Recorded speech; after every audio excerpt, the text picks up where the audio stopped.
Thermostat Ventilation System. Connect the thermostat controller with power. The screen displays the temperature detected.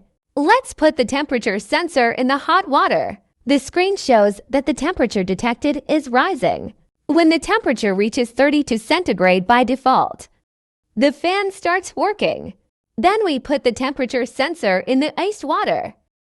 The temperature is dropping.